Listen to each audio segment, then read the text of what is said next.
I think it's pretty much all right. Hey, everybody. Thank you so much for actually coming here in an in person workshop. I thought that we don't do that these days. But it's good to know that. So it's good to meet you. I am Jatin. I am the DevRel at the Canton Foundation. And we do have a track in the ETHGlobal New York hackathon. So I'm just going to give you a TLDR on all the prizes. So we have 4 tracks right now in the overall hackathon. The first is private DeFi and capital markets. Just to put it in the most simplest manner, instead of adding all the marketing team junk that they gave me in the Google Talk, I'm going to give it very simple. All the private DeFi things that we have been seeing for a long time in all the single global state public blockchains, including perp DEXes or capital markets and everything, just adding like a privacy element natively built into that.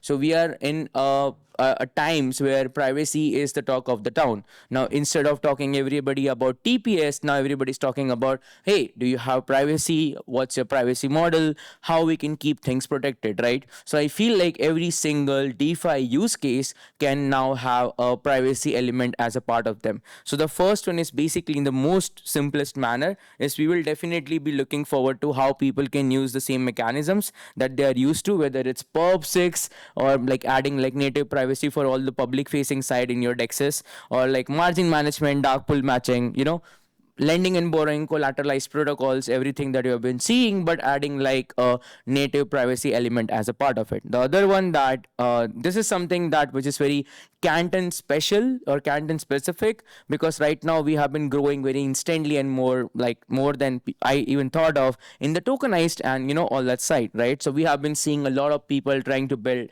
repo collateralized protocols or repo management platforms. At the same time, tokenization products are also increasing on Canton. So the second track is dedicated to the same use cases. So how would a builder here at the hackathon would build something which fits privacy native TradFi RW and tokenized use case? It could include anything that you can think of: repo agreement automation, or in general repo management platforms for the bigger institution, tokenized bond issuance, or supply chain finance platforms as well. Canton has a need to know privacy model. So I feel like this will be very interesting to see for whoever who's building on this specific track. So if you ask me, the one track that I'm genuinely looking forward to would be this one. Then the third one would be a little down, you would say, from the other two would be payments and neobanks. We have been seeing a lot of interest in terms of neobanks on Canton. So the same is the source behind the mentality to put this track here, is to see how payments and neobanks can come on top of Canton network and utilize the overall privacy built-in model that we have currently, and how they can work with the institutions that we already have. So currently on Canton network, if you have done any research, we are still trying to grow the payment side of the network, right? So we work with JP Morgan, Goldman Sachs, and all DTCC and all these major players out there, right? But at the same time, we are talking with some of this native Web3 payments platforms who are coming in terms of like, hey, this is how Canton should do payments. So that's why the third track is more about how neobanks and payments could use Canton network. Fourth one is the one that we are just putting it out there to see how and what it does, is agentic commerce. As Canton is seeing that AI agents, especially for agentic workflows in finance, is increasing in all the other blockchains, especially Ethereum these days. So we are genuinely very curious to see how would people use the same kind of mental, approach and mental model of bringing the same agentic finance on top of very privacy preserved native blockchain. Like how would agents would interact with the blockchain, which is made to protect the data, right? So it's a very interesting problem, and the solution for that would definitely be more interesting. But again, AI agents is not something that we are currently looking forward to the most, but it would be good to have. So I just wanted to give you like a quick heads up about the whole thing, right? I already have uploaded a proper workshop online. So if you want to just go back, have a YouTube video where you can see my face. I made it very small so you can see actually the screen more than me, to be honest with you, right? But it is all about writing your first DAML code. What is the mindset when I write DAML, right? So if you come across any issue, of course, I'll be there at the booth, but you can see that whole workshop. we have our official documentation, right? We revamped the whole documentation recently just before this hackathon to support all kinds of things. So maybe like open in ChatGPT, Claude, Perplexity, copy to your MCP server. Like people are really into these days, into this whole thing, right? Plus there is a native LLM model that Mintlify provides. So instead of you trying to find an API or a page on the Canton network docs, you will just ask the model and it gives you the specific page or a specific AI that or API or SDK, anything that you want, right? So just trying to make your life more simpler as you are here, and I genuinely appreciate that you're putting your time to build on our bounty. So anything that we can do to make things better for you. Specifically, this is a dedicated module on the docs. So, and it's my favorite because I worked on this one. So I know this is a Ethereum hackathon and you are coming from a very Solidity native and Ethereum background, right? And now this is a new language. So here is a heads up. If you know anything about TypeScript or Haskell, you will feel like writing DAML would be like writing English in a in a code way, right? Coming from Solidity is actually my major biggest advantage to write DAML. But this is a dedicated module which you can just invest like quick 20 minutes and do like a proper comparison between how things are different on Canton versus Solidity, right? Whether it is a smart contract model where you can see how executable and other functions and everything that you are aware of would look like, where you can compare types in Solidity and DAML, control flows, runtime authorization, everything. So we have made like a comparison between every known concept on Solidity versus DAML. So I feel like this is one module which will be the most helpful module for everybody right now. Again, this is the video for writing your first DAML smart contract that you can use. And for everybody here, deploying on Canton network is a bit trickier than you are used to. On all the public blockchains, you are used to like one RPC call, right? You go to the hard hat or Foundry, you add the RPC and you just deploy and be done with it. On Canton, things are different. Canton is more like a model where you basically deploy on top of a validator that you run, right? So you have to have your validator, you deploy on top of it. Your DAR files, right? The files that becomes converted out. It's like a zip file, but everything inside it is like your dependencies and DAML model and everything.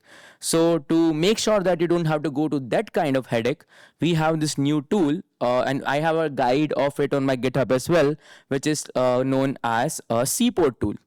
You just basically log in. I am just going to log out so I can just show you how this all works.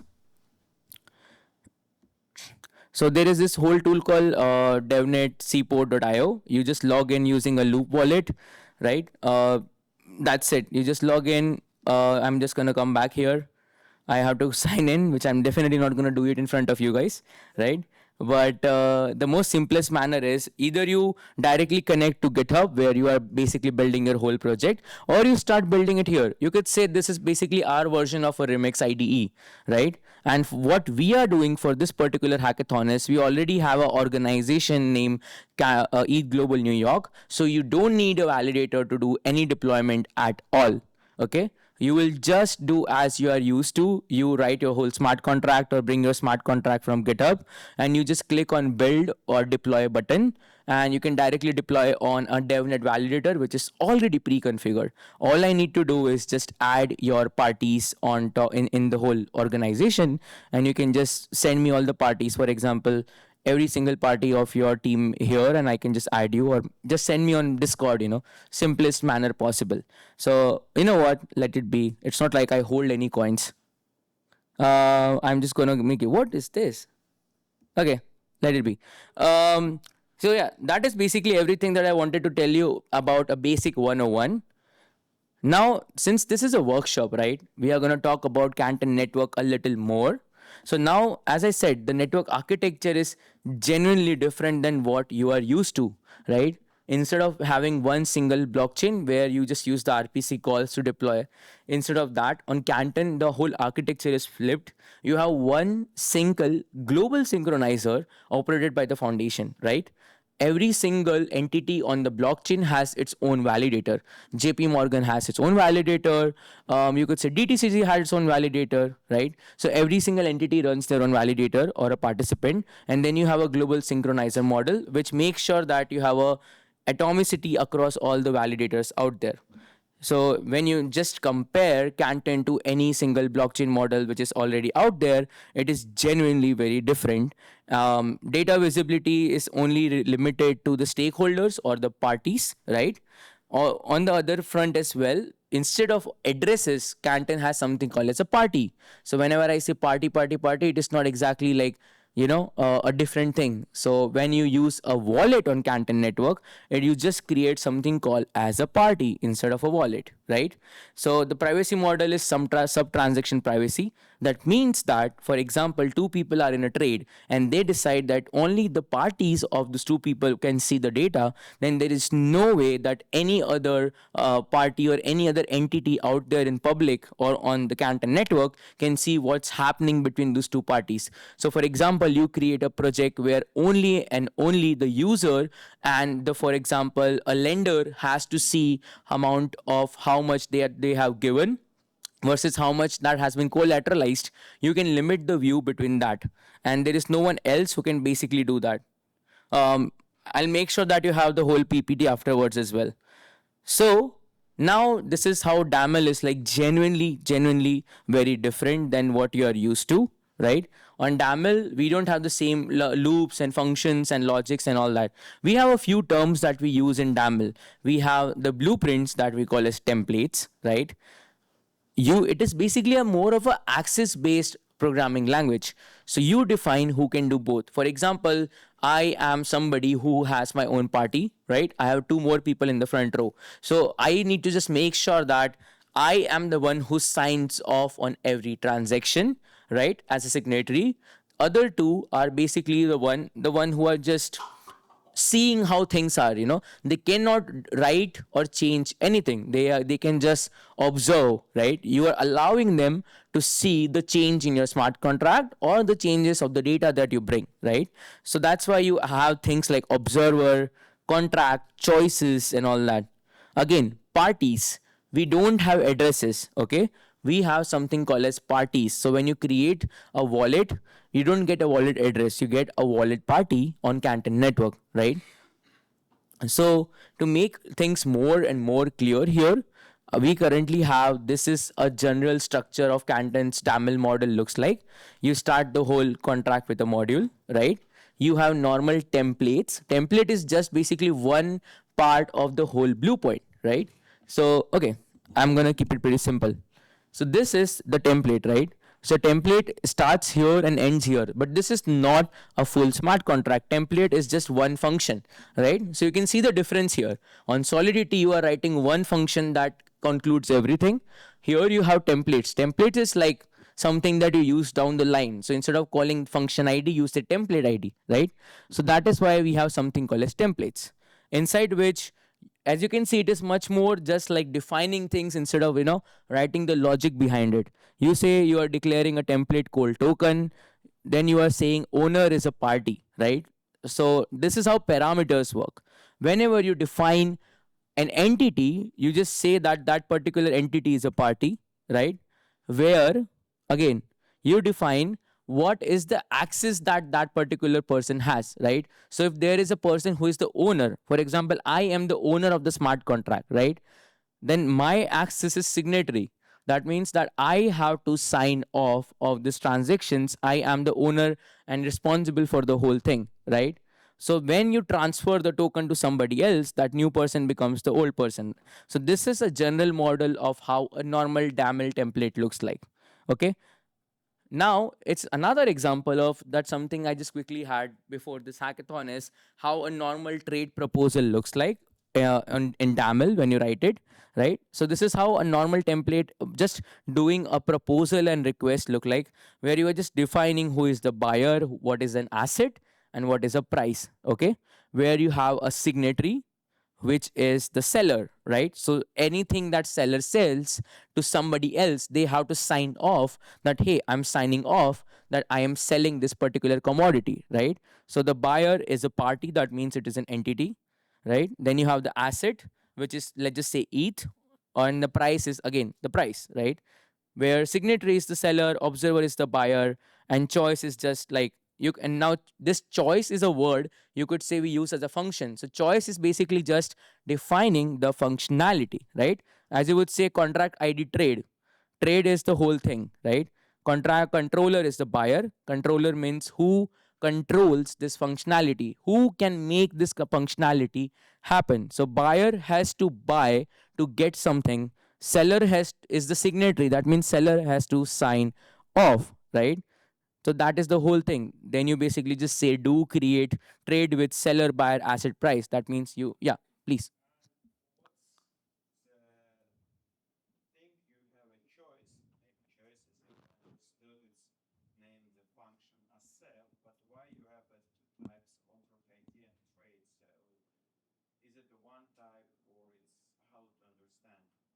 Um, I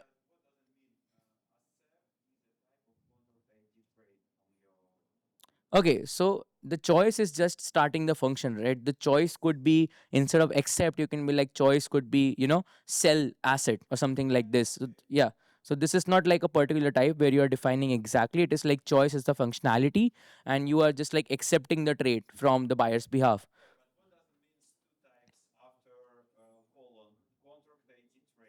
Oh, so you actually have to define the exact trade ID, right? So here the whole trade proposal is just a proposal, right? But the whole proposal in the trade, you are actually defining a trade before that. So there is a dedicated template that you have to define where you are defining what the parameters look like, you know? So I would say instead of contract ID trade, you can do something more easier where you just define everything here in the one template and say contract ID trade proposal. But yeah, that is basically, so I don't have a lot of time, as you would know, but I just wanted to give like a normal comparison so people have much more better idea. I would say seaport is going to be one of the main things. So bring the whole, I'm just gonna use this sample here. ETH, I'm just gonna show you a normal DAML file, right? On seaport you can start writing the whole file. You go to DAML.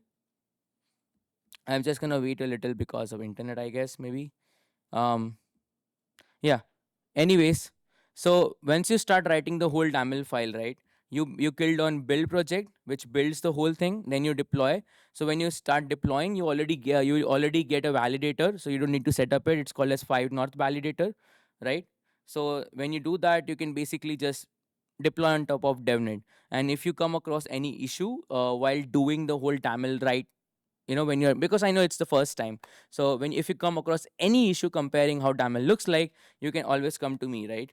So you could, this is how a normal daml smart contract looks like. There are multiple like examples here that you can use. Like for example, if you're defining a template of an account, so accountant owner like this is a whole account, right? So this is where exact signatory is an accountant, like this. So the whole smart contract is filled with multiple templates. Every template is defining the blueprint of what exactly happening. And every choice is defining exactly what everybody is going to do. It's like a functionality. So there is no type update here that you have to focus on. Instead of that, it's more like defining the functionality in a much more broader manner. So okay, I'm sorry. I guess I have reached a certain time limit. I know this is not exactly the whole full thing. That's why I would encourage to see the entire video workshop that I had, where I'm writing like a DAML smart contract from zero to end, and then I'm basically deploying it entirely on Seaport. Plus, I will be at the booth. So if you need any help while doing the whole process, do let me know, and I am there to help out. Till then, do try to build on Canton network and let me know if you need any help. Okay, thank you.